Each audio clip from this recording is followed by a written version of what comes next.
Bien-aimés dans le Seigneur, bonjour, bonjour à tout le monde de partout, dans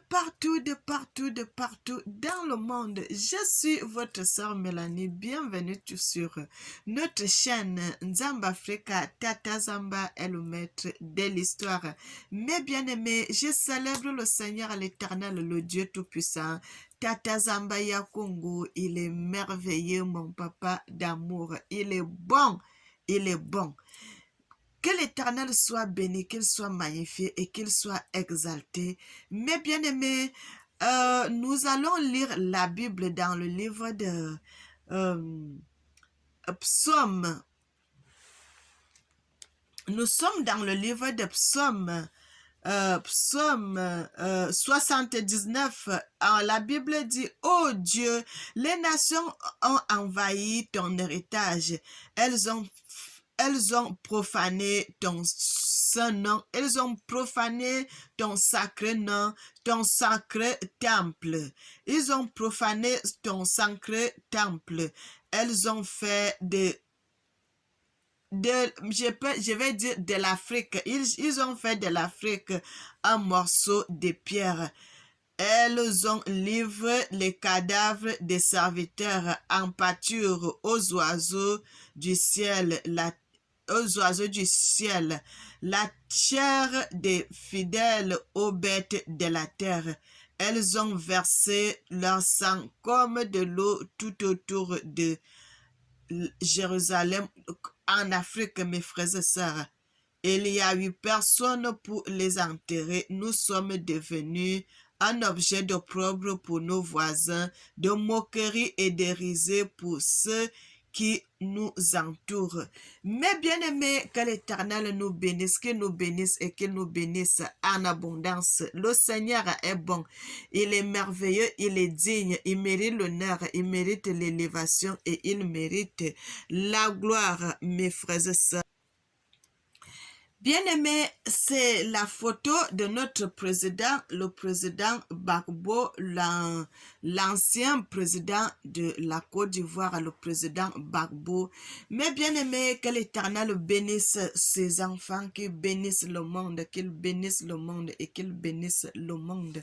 Mes frères et sœurs, l'Éternel, le Dieu Tout-Puissant, il est merveilleux, il est digne, il est bon, il est merveilleux. Frères et sœurs, vous savez, lorsque le président Gbagbo était parti en prison, frères et sœurs, l'Éternel, le Dieu Tout-Puissant, n'a pas aimé ce qu'on avait fait au président Gbagbo à cette époque-là. On l'a humilié. Mes frères et sœurs, on avait humilié ce président. On l'avait fait des choses terribles jusqu'à on l'a mis en prison. Il est parti en prison en Belgique. Mes frères et sœurs, il a fait quoi, 10 ans de prison là-bas. Il est revenu. Mais bien aimé, cet homme a la grâce de Dieu. Cet homme, président Gbagbo, il a la grâce. Moi-même, je ne...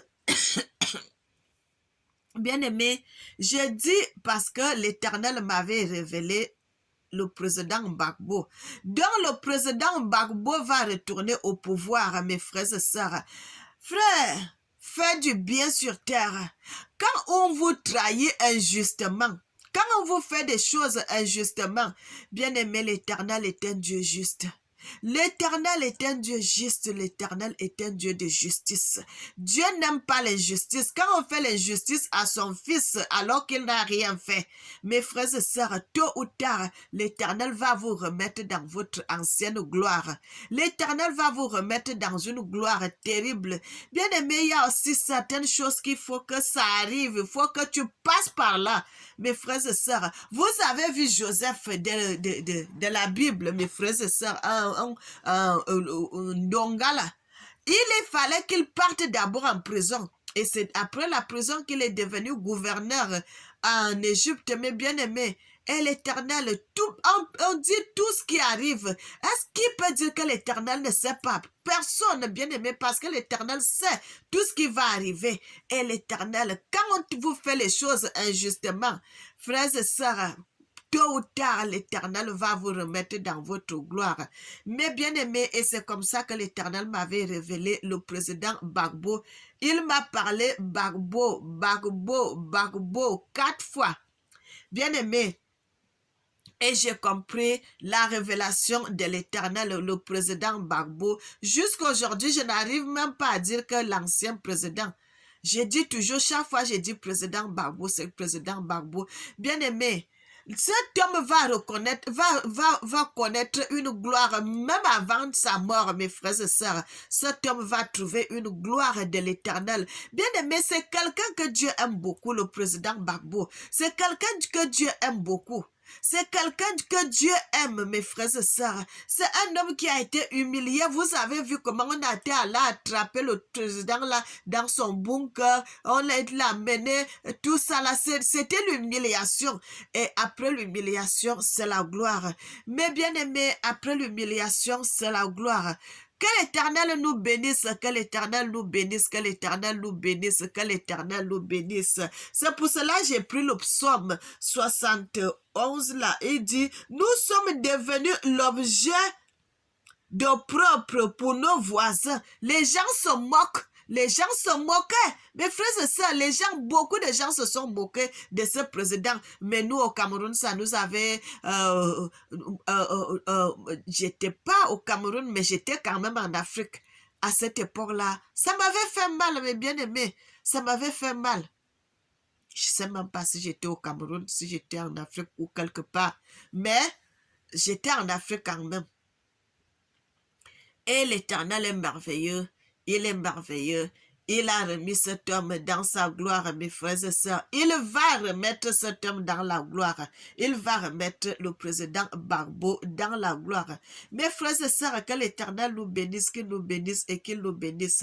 C'est pour cela que je suis venu parler de ça. Que l'Éternel bénisse l'Afrique, qu'il bénisse le monde et qu'il bénisse la Côte d'Ivoire. Parce que la Côte d'Ivoire n'est pas moindre. La Côte d'Ivoire, c'est un peuple, les enfants de Dieu sont là-bas.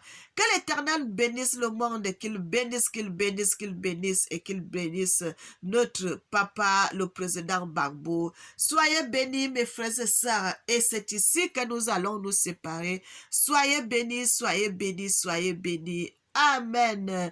Tata Nzambe, tu es vivant pour toujours.